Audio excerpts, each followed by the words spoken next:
In this lesson, we are going to look at determining the number of atoms in a compound, specifically in a molecule and in a formula unit. Now, let's look at how to count atoms in a molecule. So the first step is we need to identify the molecular formula. So for water, it is H2O.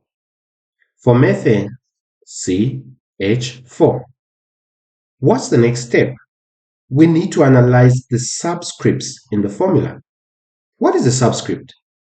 Now, a subscript in chemistry is a small numeral written below and to the right of a chemical symbol in a formula. Its job, it specifies the number of atoms of that element in a single molecule or formula unit of a compound. An example is if I have AX and BY.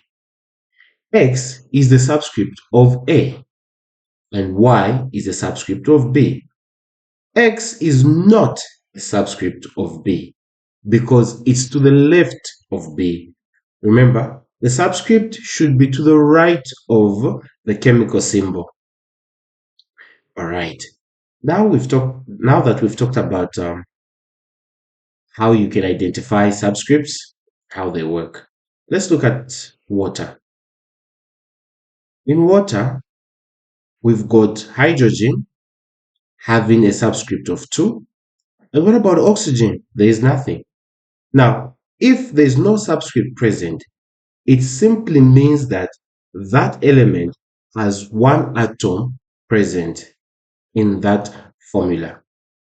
So since there is nothing here on oxygen, no subscript is present, it simply means there is a 1 there. But we don't have to show the 1, but it is there. So we've got 2 atoms of hydrogen and we have 1 atom of oxygen. Total, we've got 3 atoms in water. What about in methane? There is nothing here to the right of carbon. So that means there is 1 atom of carbon. And hydrogen, there are 4 atoms. 4 atoms of hydrogen. Total, we have 5 atoms. All right. Now that we've learned how to count atoms in a molecule, now let's look at how to count atoms in a formula unit. So the first step will be to identify the chemical formula of the ionic compounds. So the chemical formula of sodium fluoride is NaCl, and that of aluminium sulfate, Al2, in parentheses, SO4, close parentheses, with a 3. Next step, we need to analyze the subscripts and we need to consider polyatomic ions as a group. So, sodium chloride. Since there are no subscripts written here, it simply means there is 1 atom of sodium, 1 atom of sodium, and 1 atom of chlorine. Total, we've got 2.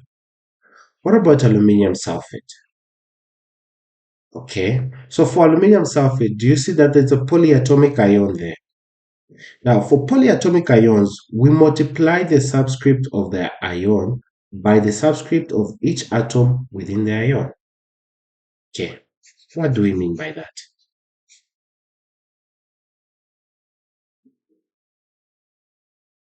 To the right of aluminium, there's a 2, so there are 2 atoms of aluminium. Now, for this polyatomic ion, these 3 will multiply with the subscript of each atom in parentheses. So, sulfur, there is a 1 here. How do we know? Because there's no subscript written there. So, it will be 3 by 1. we've got 3 atoms of sulfur.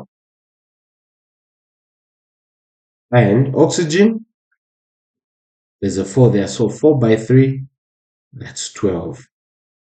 So we have 12 atoms of oxygen. What is the total number of atoms present there? We have a total number of 17 atoms present in aluminium sulfate. Okay, guys, so this marks the end of our lesson.